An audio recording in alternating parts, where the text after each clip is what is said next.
I want to say, by starting off, I was told by your wonderful assistant over here that I should tell you that I disagree with almost everything. Obviously, we have not had a 2-hour conversation. So, like, who knows? Who knows? Maybe we had a few beers. We agree on something, but I'll have water. You can have whatever you want. All I've heard is stuff that I'm just like, what? First, I want to say that I guess as the first 2 hours of your speech was you complaining about kind of these leftists and kind of this, but I've never heard any policy positions.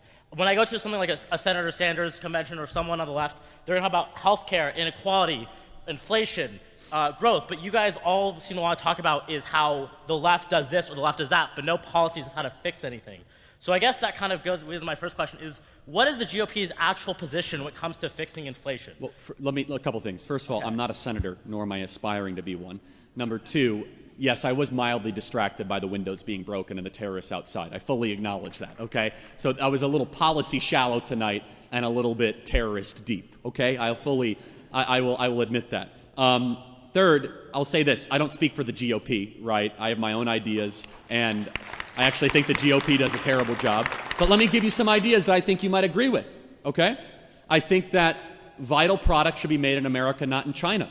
And we should use tariffs and sanctions to get it done. Vitamin C, penicillin, critical infrastructure should be manufactured here. I think American college graduates should be given preference to go work for American companies above foreign workers. And that means reforming the H-1B system and actually giving you, the American college-educated kids, a preference because we have a moral obligation to our own citizens over the citizens of another country. I think we should fully close the United States southern border. I think we should not allow illegal...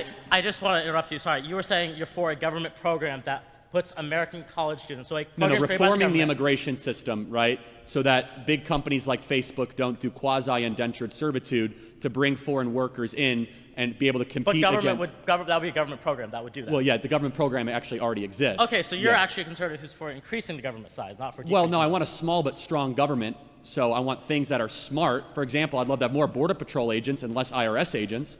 So where it makes sense to increase the volume of government agents as long as it is pursuing a couple things that are core to my philosophy. A strong country that has borders, sovereignty, culture, and maintains a moral commitment to its citizens, that you should be able to work hard, play by the rules, be able to have a family, own a home, and see rising income and wages. Those are very basic things in a social contract. Why is the increasing IRS agents, which are taxes that belong to us, they help pay for things like roads, GPS, infrastructure, basic things that you and yourself needed to get here. Yeah, why would that be so bad, having everyone pay their fair share of taxes so we can have a government that functions correctly? Well, obviously, government does work for everything, but we all benefit from government services every day. I'm sorry, no one in this room is going to benefit from 87,000 new IRS agents. Instead, those 87,000 new IRS agents are going to be deployed against small business owners. But I could keep on going with policy examples. I can keep on building it out. But let me just say this. I love markets, but I'm willing to critique markets when I think they're not serving people and they're not serving the nation. I think our overindulgence in free trade fanaticism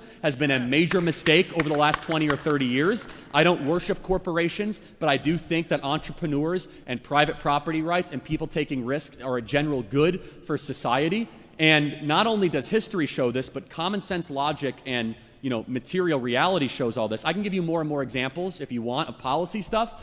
That's less actually interesting. The reason I don't go through policy stuff is, again, is that I'm not running for office, right? I don't represent the Republican Party. But if I can build out a worldview that you can agree with, then the policy answers will come naturally, right?